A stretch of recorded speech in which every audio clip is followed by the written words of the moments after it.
I stood at the altar in my wedding dress, staring at 72 empty chairs. The ceremony was supposed to start 15 minutes ago. My fiancé squeezed my hand and whispered, "Maybe they're stuck in traffic." Then my phone buzzed. It wasn't an apology. It was a family group photo. My parents, grandparents, aunts, uncles, every single one of them, were smiling at my sister's surprise baby shower across town. Even my father, who had promised since I was 6 years old that he'd walk me down the aisle, chose her instead. They thought I'd spend my honeymoon crying. They were spectacularly wrong. My name is Olivia Bennett. I'm 28 years old, and on the morning of my wedding, I honestly believed my family had finally chosen me. Looking back now, I realized that hope was the most expensive thing I wore that day. I grew up in Columbus, Ohio, with my younger sister, Megan. She was only 2 years younger than me, but somehow every family celebration seemed to revolve around her. If I brought home straight A's, everyone congratulated me for a minute before asking about Megan's soccer tournament. When I graduated college with honors, dinner somehow turned into celebrating Megan's promotion at work. Even my birthdays occasionally became opportunities to announce something exciting about her. I tried not to resent it. I loved my sister. None of it was technically her fault. My parents simply had a habit of believing that whatever was happening in Megan's life was always a little more important. Over the years, I stopped competing for attention. Instead, I focused on building my own life. At 25, I met Daniel. He wasn't flashy. He wasn't loud. He was the kind of man who listened more than he spoke and somehow always knew exactly what to say when life became overwhelming. 3 years later, he proposed during a quiet walk beside a small lake where we'd had our very first date. I said yes before he even finished asking. Planning our wedding became the happiest season of my life. For the first time, my parents seemed genuinely excited. Mom volunteered to help choose flowers. Dad promised he'd practice his speech. Even better, he made me a promise he'd been making since I was a little girl. "No matter what happens," he said one evening after dinner, "I'll be the one walking you down that aisle." I hugged him so tightly I nearly cried. Finally, something was going to be just ours. As the wedding day approached, every family member confirmed they would be there. Grandma called twice to ask about the ceremony time. My aunt wanted to know the dress code. Even Megan texted me the night before. "Can't wait for tomorrow. You're going to be beautiful." Reading that message made me smile. Maybe things really had changed. The ceremony was scheduled for 2 o'clock at a beautiful vineyard just outside the city. By 1:30, guests had begun filling the white chairs, facing the flower-covered arch. Daniel stood at the front, looking both nervous and excited. I waited inside the bridal suite, checking my phone every few minutes. 1:50. Still no family. "They're probably parking," my maid of honor, Sophie, said with an encouraging smile. I nodded.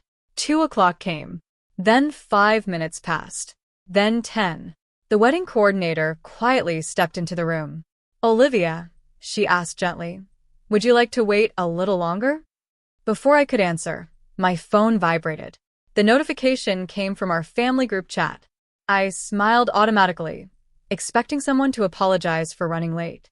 Instead, it was a photograph. My parents, my grandparents, my aunts, my uncles, my cousins. Every single member of my family stood together beneath pink balloons, smiling around a huge banner that read, "Congratulations, Megan." Below the photo, my mother had written, "Best surprise baby shower ever. So thankful we're all together today." I stared at the screen. The date. The time. The smiling faces. It wasn't tomorrow. It wasn't last weekend. It was happening right now. On my wedding day. On the exact afternoon they had all promised to be sitting in the front row. My hands began trembling so badly that Sophie gently took my phone from me. Her expression changed instantly. "Oh, Olivia." I couldn't even speak. The room suddenly felt impossibly quiet. Outside, I could hear soft music beginning to play. Guests were waiting. Daniel was waiting. But the father who had promised to walk me down the aisle had chosen my sister's party instead. The moment I realized my family wasn't coming, something inside me quietly broke. But it wasn't my wedding. It was my expectation that they would finally choose me. I wiped away my tears, took a deep breath, and looked at Daniel. I'm done waiting. He squeezed my hand. So am I. Just then, his father, Michael, walked into the bridal suite. He had already seen Sophie's expression and guessed something had gone terribly wrong. Olivia, he said softly, Daniel told me what happened. I nodded, unable to trust my voice. He smiled with the kind of warmth only a father could give. If you'll allow me, he held out his arm. I'd be honored to walk you down the aisle. I completely lost the battle with my emotions. I hugged him, without saying a word. A few minutes later, the music began again. The vineyard was quiet as Michael escorted me toward Daniel. Every guest stood, not because my family had arrived, because they wanted me to know I wasn't walking alone. When Daniel took my hand, he whispered something I'll never forget. They missed the wedding. He smiled. They don't get to miss our happiness. That single sentence changed everything. Our ceremony was beautiful. There were tears, laughter, heartfelt vows, friends who cheered louder than I'd ever heard. And when the officiant pronounced us husband and wife, I realized something unexpected. The people applauding the hardest weren't related to me by blood. They were the people who had chosen to be there. That evening, instead of talking about disappointment, Daniel suggested something completely different. Let's leave tonight. I laughed. Our honeymoon isn't until tomorrow. He grinned. I called the airline during dinner. You what? We've both had enough surprises for one day. He reached into his jacket pocket and handed me 2 boarding passes. I figured we deserved one surprise that actually made us smile. Months earlier, we'd quietly used travel reward points, careful budgeting, and money we'd saved by skipping unnecessary wedding extras to upgrade our honeymoon. Neither of us had mentioned it to anyone. Originally, we'd planned to keep it a secret until after we returned. Now, it felt even more special. By midnight, we were sitting side by side on an overnight flight. As the plane climbed above the clouds, I looked out the window and realized I hadn't checked my phone in hours. For the first time all day, I didn't want to. The next afternoon, we arrived at a breathtaking resort overlooking crystal-clear turquoise water. Palm trees swayed in the warm breeze. The ocean stretched endlessly toward the horizon. It felt like another world. For 5 days, we disconnected from everything. We explored quiet beaches, watched sunsets, took long walks without discussing my family even once. Daniel had made one simple promise. This trip belongs to us. On our final evening, we asked another couple to take a photo of us standing together beside the water. Neither of us posed. We were simply laughing. The next morning, while waiting for breakfast, I posted the picture online. There was no complaint, no accusation, no mention of my parents. The caption simply read, "Sometimes peace begins the moment you stop waiting for people who keep choosing somewhere else. Grateful for the happiest week of my life. Red heart." Then I slipped my phone back into my bag. About 40 minutes later, curiosity got the better of me. I opened Instagram. The photo had already been shared dozens of times. Comments poured in from relatives, old classmates, coworkers, and family friends. Then I noticed the question appearing again, and again, and again. Where's your family? I didn't see your parents in any wedding photos. Who walked you down the aisle?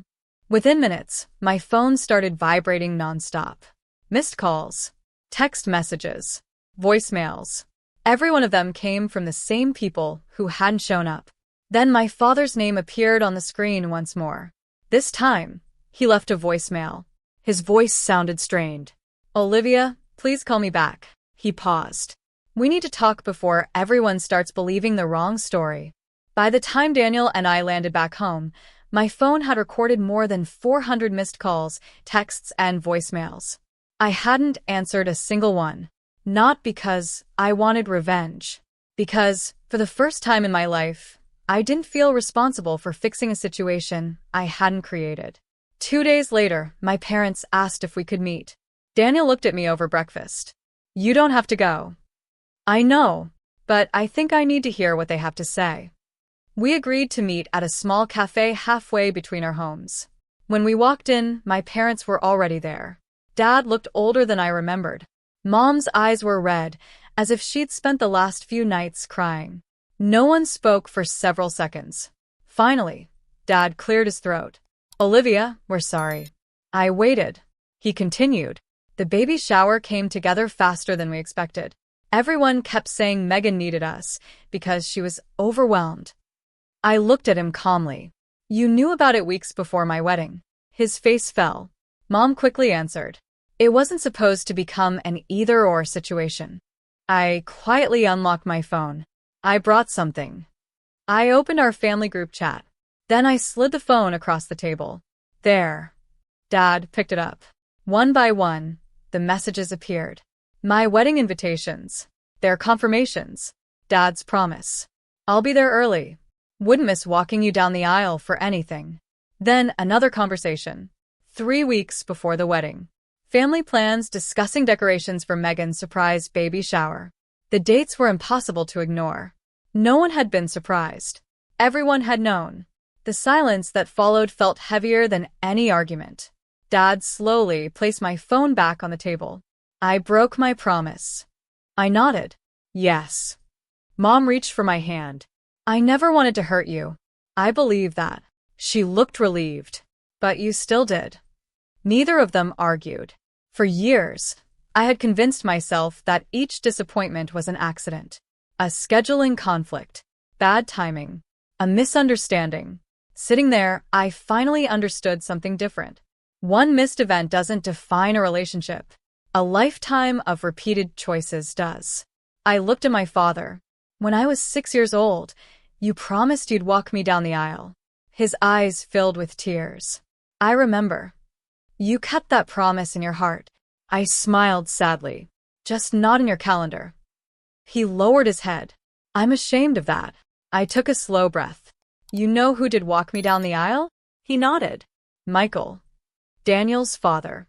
The man who had only known me for 3 years gave me the memory I'd been waiting 28 years to share with you." Dad covered his face with one hand.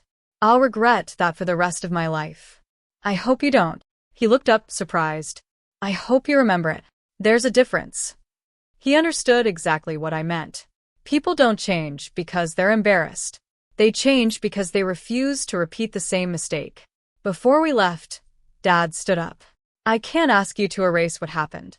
"You can't, but I hope someday you'll let me earn back a small part of your trust." I smiled gently. "Trust isn't rebuilt with promises." He nodded. "I know. It's rebuilt by showing up." Months passed. Slowly, things became different. Not perfect. Different. Dad stopped making promises he couldn't keep. Instead, he simply appeared. Dinner invitations. Birthday lunches. Sunday coffee. No speeches. No excuses. Just consistency. One afternoon, someone asked him how married life was treating me. He smiled proudly. "My daughter married a wonderful man." He paused before adding quietly, "And I almost missed the greatest day of her life because I forgot what family really means." As Daniel reached for my hand beneath the table, I realized something I wish I'd understood years earlier. Family isn't measured by shared birthdays, matching last names, or holiday photographs. It's measured by the people who choose to stand beside you when the moment matters most. Because love isn't proven by saying, "I'll be there." It's proven by simply showing up.